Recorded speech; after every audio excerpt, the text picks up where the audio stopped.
मुझे तो जैसे ही शावेज ने फोन करके बताया मैं भागा हुआ आ गया। मुझे पता है नाना, ये हर किसी की बात टाल सकती है लेकिन आपकी तो कभी नहीं। ऐसा कुछ भी नहीं है भाई, मैं आप सबकी बात को अहम समझती हूँ। खैर हमारी तो तुम आजकल बिल्कुल नहीं सुन रही। आखिर मसला क्या है बच्ची जो तुम अपना घर छोड़ के आ गई?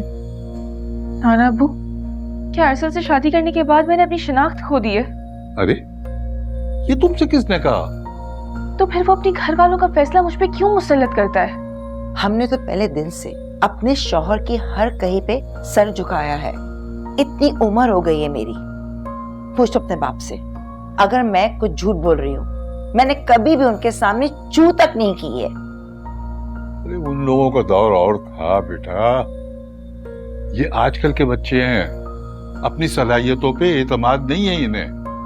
बाबा जान, दौर बदल जाने से जिंदगी गुजारने के आदाब नहीं बदलते।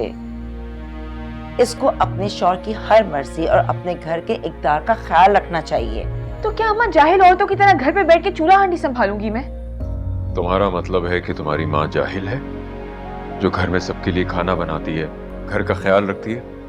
नहीं अब्बा, मेरा ये मतलब नहीं था। तुम्हारी माँ एक ग्रेजुएट है, मगर एक औरत के लिए सबसे मुकद्दम उसका शौहर, बच्चे और घर होता है। अल्लाह ने यही ड्यूटी लगाई है। अम्मा आई एम सॉरी, मैंने आपको नहीं कहा था। मैं हमेशा से ये समझती थी कि मंजली की तरबियत में कोई कमी रह गई है, लेकिन आज महसूस हो रहा है मैं तो। अम्मा आई एम सॉरी, माफ कर दे प्लीज। तुम लोग कभी भी नहीं समझोगे।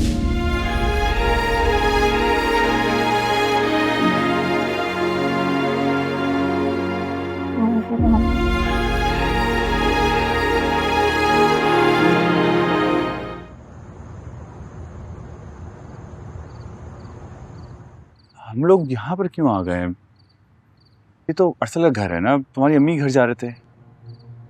अरे मैंने सोचा इतने दिन हो गए हैं जैनी से नहीं मिले हैं, तो जैनी से मिलते हुए चलते हैं। हाँ ठीक है, लेकिन ये दोनों अभी तक ऑफिस से घर वापस आए होंगे या नहीं, हमें क्या पता। आ गए होंगे ना, चलो तो सही। अच्छा चलो। अस्सलाम वालेकुम। अस्सलाम वालेकुम। वालेकुम सलाम। आप लोग अचानक, सब खैर? हाँ, महनाज की जिद थी कि वो जैनी से मिलते हुए यहाँ से चलें, तो हम यहाँ मिलने आ गए। अच्छा, सैनी तो शाह खानू के घर पे। अरे तो क्या होता है, कोई बात नहीं, हम अंदर चलते हैं, मुनीरा खाला से मिलते हैं, उनको सलाम करते हैं, वरना क्या कहेंगी वो कि बगैर मिले ही चले गए। जी जी जरूर आए आप। जी प्लीज। सायरा बेटा, तुम्हारे एग्जाम्स होने वाले हैं, तैयारी कैसी जा रही है तुम्हारी? अम्मी आप फिक्र ना करें, हमेशा की तरह मेरा रिजल्ट बहुत अच्छा आएगा इंशाल्लाह। अस्सलाम वालेकुम खाला, कैसी हैं आप? अस्सलाम वालेकुम। वालेकुम अस्सलाम। मैं ठीक हूँ, तुम लोग कैसे हो? क्या हो गया खाला, आप लोग इतना हैरान क्यों हैं हम लोगों को देख के? क्या हम नहीं आ सकते यहाँ पे?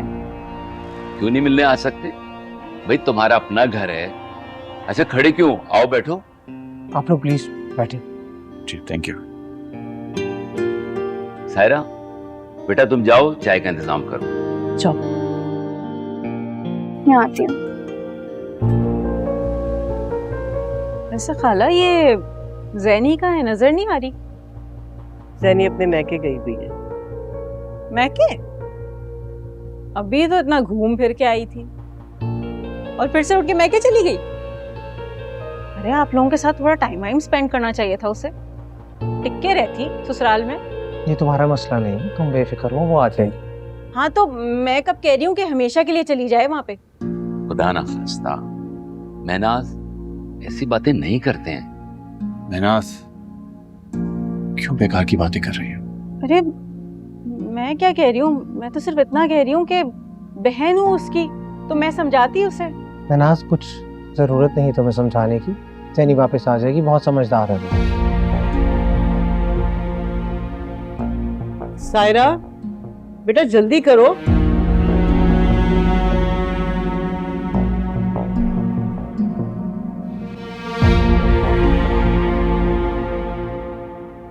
जरूरत थी भाभी को मैके जाके बैठने की, दुश्मनों को मौका मिल गया। कौन दुश्मन? तुम्हारी मंजली बहन, और कौन? तुम्हारी यहाँ क्यों आई है? कह रही थी जैनी भाभी से मिलने आई हूँ। रैनी से? भाई उन्हें तो दिन में ही पता चल गया था कि जैनी बाजी घर वापस आ गई है अरसल भाई से रूठ कर। अच्छा, फिर पता नहीं कि हमारे यहाँ जैनी भाभी से मिलने का बहाना बना कर आई। यार मुझे इनके इरादे ठीक नहीं लग रहे। अरे पागल हो क्या? क्या कर लेंगी वो? बहुत खतरनाक है तुम्हारी बहन, एक आंख नहीं भाती मुझे। वैसे ताल्लुकात तो मेरे भी कुछ ज्यादा अच्छे नहीं है इनसे, मैं क्या करूं, बहन है। अच्छा सिद्दीका, तुम प्लीज भाभी को कन्विंस करो ना कि वो वापस घर आ जाएं। अच्छा तो तुम्हें ये लगता है कि मैंने उन्हें नहीं समझाया होगा? ऐसा नहीं है, लेकिन और मनाओ ना उनको। अच्छा सायरा, तुम अपने मेहमानों का ख्याल रखो। ओके, अल्लाह हाफिज। सायरा का फोन था, मंजली आप ही उसके घर बैठी हुई हैं। मैंने कहा था ना जैनी बाजी, अपनी जगह छोड़ेंगी तो दूसरा जरूर उस जगह पर आकर बैठेगा। वो तो हमेशा से घात लगाए बैठी थी। क्या फजूल बोले जा रही हो सिद्दीका? मंजली शादीशुदा है, अपने घर वापस चली गई है। उनकी वापसी कभी भी हो सकती है, जैसे ही मौका मिलेगा। और अरसल उसके लिए तैयार बैठा है ना कि वो आएगी तो अपनी बीवी को छोड़ के उसे अपना लेगा। मर्द का कोई भरोसा नहीं होता, उसकी सोच कभी भी बदल जाती है। तुम अरसल पे इल्जाम लगा रही हो? मैं सिर्फ आपको एक तल्ख सच्चाई बता रही हूँ। वैसे मुझे आपसे इतनी हठधर्मी की उम्मीद नहीं थी। तुम छोटी हो ना, छोटी ही रहो।